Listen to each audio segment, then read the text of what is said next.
After my husband passed away, my sister revealed that her child's father was actually my husband, and she demanded half of the inheritance. I didn't believe her until I saw what she had to show. I stood in my sister's cramped apartment, surrounded by pastel balloons and the sticky smell of grocery store cake, wondering how I'd managed to show up at all. It had been 9 days since I buried my husband. 9 days since I watched them lower the casket into the ground while rain hammered against my black umbrella. 9 days since my entire world collapsed into a grief so profound I could barely remember to breathe. The apartment was packed with people I barely recognized, her boyfriend's friends mostly. Young 20-somethings drinking cheap beer and laughing too loud. My nephew sat in his high chair, face covered in blue frosting, chubby hands grabbing at everything within reach, completely oblivious to the fact that his first birthday party would become the day everything in our family shattered beyond repair. I hadn't wanted to come. Every part of me had screamed to stay home, to avoid the pitying looks and awkward condolences that would inevitably follow me around the party. But my mother had called 3 times that morning, her voice tight with that particular tone that meant she wouldn't take no for an answer. Family obligations, she'd said. Your sister needs you there. So I'd forced myself into a dark dress, pulled my hair into something resembling order, and driven across town with a stuffed elephant I'd bought online at 2 in the morning during one of my many sleepless nights. My sister moved through the crowd with an energy that seemed almost manic, her laugh too bright, her gestures too big. She'd always been like this.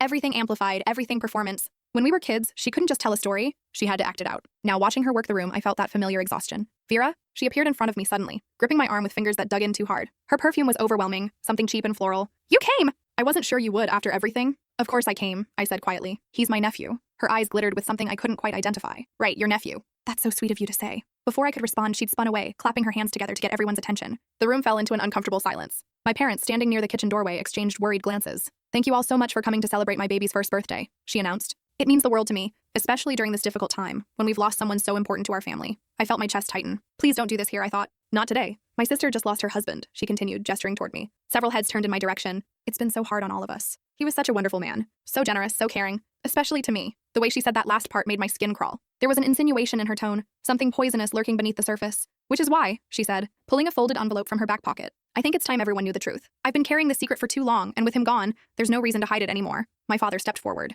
Maybe this isn't the right time. This is exactly the right time, she cut him off sharply, because my sister needs to know that the man she thought was her faithful husband was actually the father of my son. The words hung there like smoke from a fire. I heard someone gasp. My mother's hand flew to her mouth. The room had gone so quiet I could hear the hum of the refrigerator. I stared at her, waiting for this to make sense somehow. That's not possible, I heard myself say. You're lying. You can watch the full story on my channel by clicking on the title of the video below.